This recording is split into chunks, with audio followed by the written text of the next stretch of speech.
राधे राधे।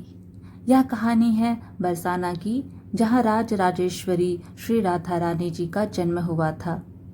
बरसाना में राधा रानी जी का एक मंदिर है, जिसके पास एक सेठ जी रहा करते थे। सेठ जी बहुत ही संपन्न थे। उनके पास सब कुछ था। आलीशान दुकान, भव्य भवन, 3 बेटे बहुएं। सेठ जी यूं तो हर तरीके से साधन संपन्न थे, लेकिन फिर भी उनके मन में बड़ा दुख था। उन्हें हमेशा लगता था कि काश उनकी एक पुत्री भी होती। उन्हें लगता था कि अगर उनकी एक पुत्री होती तो वे अपने मन की सारी बात अपनी पुत्री से कर पाते और पुत्री को बहुत ही लाड प्यार करते।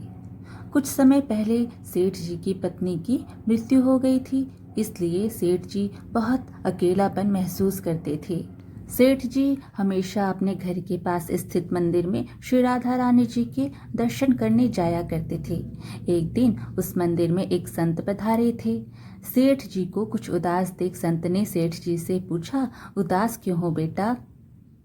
सेठ जी बोले, मेरी कोई बेटी नहीं है, इसलिए मैं उदास हूँ। संत मुस्कुराए और बोले, यदि जीवन में किसी का अभाव है तो उसकी जगह भगवान को बिठा लेना चाहिए।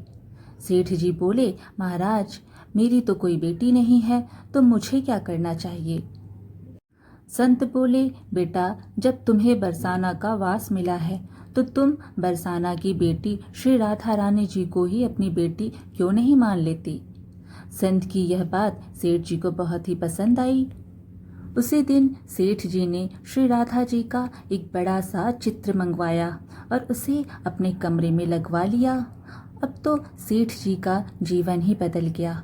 वे उठते बैठते सोते जागते श्री राधा रानी जी को ही अपनी बेटी मानकर उनसे बातें करने लगे।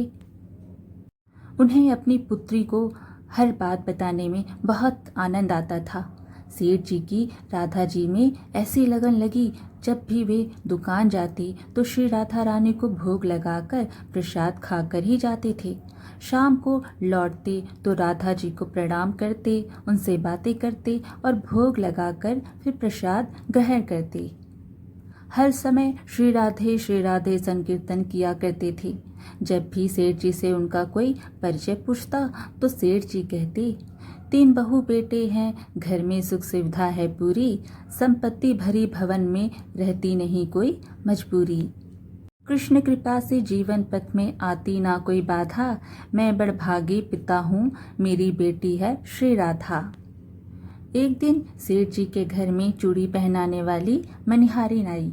तीनों बहू ने बारी बारी से जाकर मनिहारिन से चूड़ियाँ पहन ली। श्री राधा रानी जी को लगा कि आज हमारे पिता के घर में चूड़ी पहनाने वाली आई है, तो मैं भी जाकर चूड़ियाँ पहन लेती हूँ। जैसे ही तीनों बहुएं चूड़ियाँ पहन कर गईं, श्री राधा जी प्रकट हो गईं। मनिहारिन ने जब राधा जी का स्वरूप देखा तो वह उन्हें देखते ही रह गईं। राधा जी बोली, मुझे भी चूड़ी पहनाओ। मनिहारिन ने समझा उनके घर में कोई मेहमान आया होगा। यह सोचकर मनिहारिन ने राधा जी को भी चूड़ी पहना दी। श्री राधा जी चूड़ियाँ पहनकर एक ओट में जाकर अंतर्ध्यान हो गईं। सभी को चूड़ियाँ पहनाकर मनिहारिन हमेशा की तरह चूड़ियों का पैसा लेने सेठ जी की दुकान पर चली गई। मनिहारिन को देखते ही सेठ जी बोले, घर पर चूड़ियाँ पहनाने गई थी, यह लो तुम्हारे पैसे। सेठ जी ने मनिहारिन को हर बार के जितने ही पैसे दे दिए। मनिहारिन बोली, सेठ जी इस बार मैं ज़्यादा पैसे लूँगी। मैं आपके घर में 3 जनों को नहीं बल्कि 4 जनों को चूड़ियाँ पहनाई हूँ। सेठ जी बोले, हमारे घर में 3 बहुओं के अलावा चौथी तो कोई है ही नहीं चूड़ी पहनने वाली। मनिहारिन बोली, यह मैं नहीं जानती, लेकिन मैंने तो चूड़ी 4 को पहनाई है। सेठ जी बोले कि बाकी के पैसे मैं पहले घर में पता करूँगा, उसके बाद दूंगा। मनिहारिन बोले, ठीक है सेठ जी, आप घर में पता कर लीजिएगा। यह कहकर मनिहारिन चली गई। शाम को सेठ जी घर पहुँचे। उन्होंने घर में मनिहारिन के बारे में पूछा।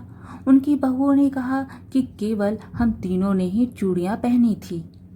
सेठ जी बोले, मैं भी कहूँ कि चौथा तो कोई है ही नहीं हमारे घर में जो चूड़ियाँ पहने।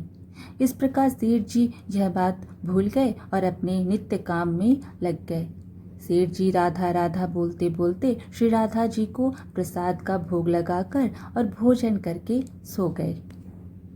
जब सेठ जी को नींद आ गई तो उनके स्वप्न में श्री राधा जी प्रकट हो गई। राधा जी बहुत उदास थीं, उनकी आंखों में आंसू थे। सेठ जी ने पूछा, बेटी उदास क्यों हो? श्री राधा जी बोली, आज मेरा मन बहुत दुखी है।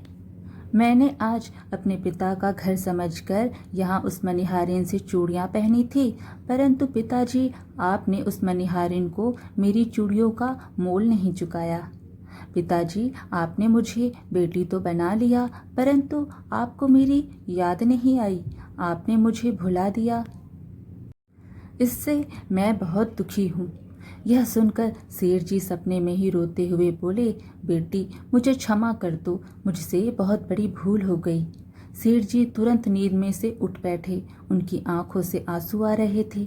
सेठ जी तुरंत तिजोरी में से पैसे निकाले और मनिहारिन के घर की तरफ चल दिए। सेठ जी ने मनिहारिन के घर का दरवाज़ा खटखटाया। मनिहारिन ने दरवाज़ा खोला। सेठ जी आप इतनी रात को? सेठ जी को अपने घर पर देखकर मनिहारिन चौंक गई। सेठ जी के नेत्रों में आंसू भरे थे।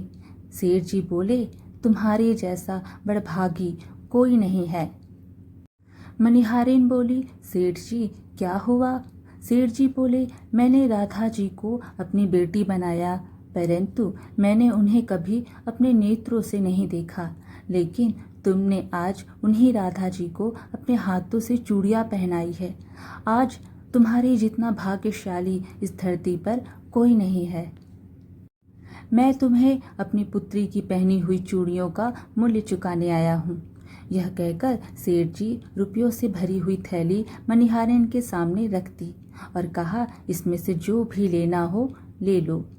जब मनिहारिन ने सुना कि स्वयं राधा जी उससे चूड़ियाँ पहनने आई थी तो उसकी आंखों से भी आंसुओं की धारा बह निकली।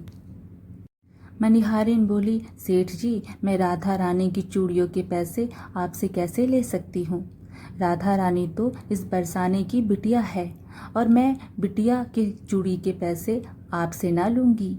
परंतु सेठ जी नहीं माने। सेठ जी ने रुपयों से भरी हुई थैली मनिहारिन के घर पर रखी और वहां से सीधे श्री राधा जी के मंदिर चले गए। उस दिन के बाद सेठ जी ने सब कुछ छोड़कर संन्यास ले लिया और अपना शेष जीवन राधा जी के मंदिर में राधा जी की भक्ति करते करते बिता दिया। आज की कहानी यहीं समाप्त हुई। वीडियो पसंद आए तो लाइक शेयर ज़रूर कीजिएगा और अच्छी अच्छी कहानियाँ सुनने के लिए हमारे चैनल को सब्सक्राइब कर दीजिए। धन्यवाद।